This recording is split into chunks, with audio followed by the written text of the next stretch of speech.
अंदर आ जाओ।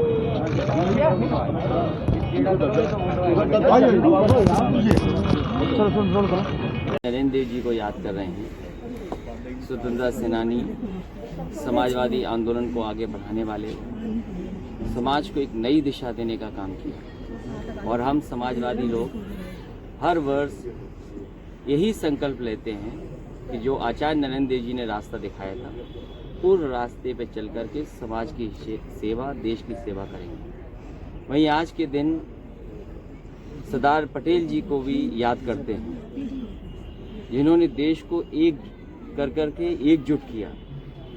तमाम रियासतें, तमाम तरह के अलग अलग लोग थे, जहां एक कर करके भारत को मजबूत बनाने का काम किया। वहीं महर्षि वाल्मीकि जी को भी याद करते हैं, जिन्होंने देश को और दुनिया को मर्यादा पुरुषोत्तम राम के रास्ते पे चलने के लिए और रास्ता दिखाया। इसलिए आज महत्वपूर्ण दिन है।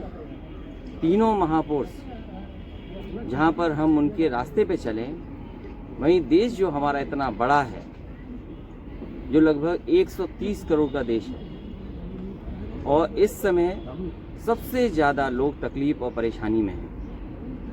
आज लोगों की नौकरी छूट गई, रोजगार छिन गया, किसान ने जो भी पैदा किया उसकी कीमत नहीं मिल पाई, एमएसपी के लिए कहाँ जाए कोई रास्ता नहीं दिखा रहा, और जो खुशहाली तरक्की होनी चाहिए थी दुनिया के पैमाने में, हमारा देश आबादी में ज़रूर है, इतने महापुरुष दिए, लेकिन उसके बावजूद भी उनके रास्ते पे सरकारें न चल करके एक ऐसा रास्ता अपनाया है जिस देश में सबसे ज़्यादा भुखमरी हो गई, किसान सबसे ज़्यादा तकलीफ में हो, गांव की तस्वीरें नहीं बदल पाई, जो विकास अधूरा छूट गया है, उसको आगे बढ़ाने के लिए समाजवादी लोग आचार्य नरेंद्र जी के रास्ते पे चल करके संकल्प लेते हैं कि देश को मजबूत करेंगे, समाज को एकजुट कर करके भाईचारा बढ़ाएंगे। सवाल ये है कि भारतीय जनता पार्टी कुछ भी गठबंधन कर सकती है।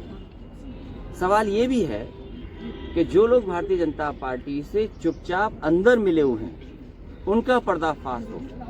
इसलिए समाजवादी पार्टी ने निर्दलीय प्रत्याशी का समर्थन किया था।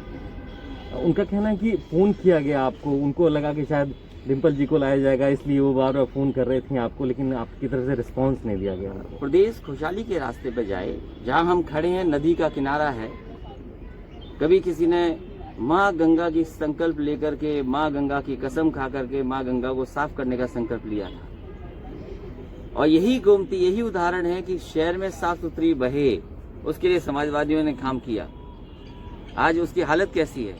मेट्रो जहां तक पहुंची है उसके आगे नहीं बढ़ पाई। कम से कम आपको 4 लाख करोड़ के इन्वेस्टमेंट की बात तो करनी चाहिए, क्योंकि अगर 4 लाख करोड़ का इन्वेस्टमेंट आ जाएगा तो प्रदेश खुशहाली के रास्ते पे जाएगा, लोगों का वेतन मिलेगा, लोगों की खुशहाली आएगी, आप लोगों की भी तरक्की होगी उससे। जब प्रदेश का बजट ज्यादा होगा तो आपको भी उसका कुछ न कुछ हिस्सा मिलेगा। खुशहाली के रास्ते पे हम सब जाएंगे। सर, आप साफ साफ कह रहे हैं कि बीएसपी बीजेपी के ये था, और समाजवादी सोच के लोगों का ये मानना था कि निर्दलीय प्रत्याशी का समर्थन करेंगे, कम से कम वोट पड़े, ये बात जनता जाने कि आखिरकार भारतीय जनता पार्टी, बहुजन समाज पार्टी कैसे मिले हुए हैं। और हमें और आपको चर्चा इस बात की करनी चाहिए कि कोविड अभी गया नहीं है, कोविड अभी जाने वाला नहीं है, तो हमारी अर्थव्यवस्था कैसे पटरी पे आएगी, हम लोग कैसे खुशहाली के रास्ते पे जाएंगे, बड़ा सवाल है। आप बताइए, कोविड में क्या टेस्ट न होना यही करेंगे आप?